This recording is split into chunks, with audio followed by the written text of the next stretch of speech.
8:45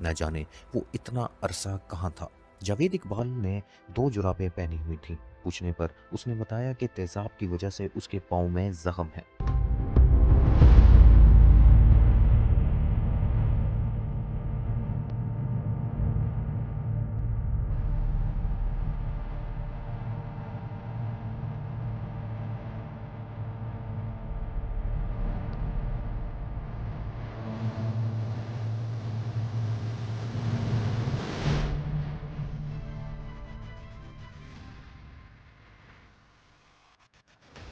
اس دوران پولیس اور سیکیورٹی ادارے بھی وہاں پہنچ گئے۔ سیکیورٹی اداروں نے جب جاوید اقبال سے تفتیش کرنا شروع کی تو اس نے بتایا کہ شروعات میں اس کے پاس کیمرہ نہیں تھا، لیکن 43 بچوں کو قتل کرنے کے بعد اس نے کیمرہ خریدنے کا بندوبست کیا۔ اس لیے اس کے پاس 57 بچوں کی تصاویر ہیں۔ اس نے بتایا کہ قتل کرنے کے بعد وہ لاش تیزاب میں پگھلا کر باقی بچنے والے اعضاء کو فلش میں بہا دیا کرتا تھا، جس سے اکثر گٹر بند ہو جایا کرتے تھے۔ سیکیورٹی اداروں کی مکمل تفتیش کے بعد کیس کا باقاعدہ ٹرائل شروع ہوا اور چند ہی ہفتوں میں جج اللہ بخش رانجھا نے اس تاریخی کیس کا فیصلہ سنا دیا، جس میں حکم دیا گیا کہ مینار پاکستان کے سامنے متاثرہ والدین کی موجودگی میں اس کے جسم کے 100 ٹکڑے کر کے تیزاب میں ڈال کر محلول بنا دیے جائیں۔ چند انسانی حقوق کی تنظیموں نے اس فیصلے کی مخالفت کی اور اسے آئین کے خلاف قرار دے دیا۔ عدالتی فیصلے کے بعد اس کیس کی اپیل لاہور ہائی کورٹ کے ڈویژنل بینچ کے سامنے لگی، لیکن بینچ نے حدود آرڈیننس کا حوالہ دے کر معاملہ دفاعی شرعی عدالت میں بھیج دیا، جہاں ابھی کیس کی سنوائی ہو رہی تھی کہ جاوید اقبال اور ساجد ایک ہی جیل میں ایک ہی وقت میں اپنے سیل کے اندر مردہ پائے گئے۔ جیل حکام اسے خودکشی قرار دیتے ہیں، لیکن اس کیس کے ساتھ منسلک پر اسراریت کئی سوالوں کو چھوڑ جاتی ہے۔ جاوید اقبال کے جرائم نے پورے ملک کو جھنجھوڑ کر رکھ دیا۔ والدین خوف اور غم میں مبتلا تھے اور لوگ یہ سوچنے پر مجبور ہو گئے کہ معاشرہ ایسے مجرموں کو کیسے جنم دیتا ہے۔ دوستو، جاوید اقبال کی یہ خوفناک کہانی ہمیں یہ سبق دیتی ہے کہ بچوں کی حفاظت اور ان کی نگرانی کتنی اہم ہے۔ ایسے مجرموں کو پہچانے اور روکنے کے لیے معاشرے کو ہوشیار رہنا ہوگا۔ دوستو، اگر آپ کو ہماری ویڈیوز پسند آ رہی ہیں تو ہمارے چینل کو ضرور سبسکرائب کریں اور ساتھ ہی موجود بیل آئیکن پر لازمی کلک کریں تاکہ نئی آنے والی ویڈیو کا نوٹیفیکیشن آپ کو بر وقت مل سکے۔ ملتے ہیں اگلی ویڈیو میں۔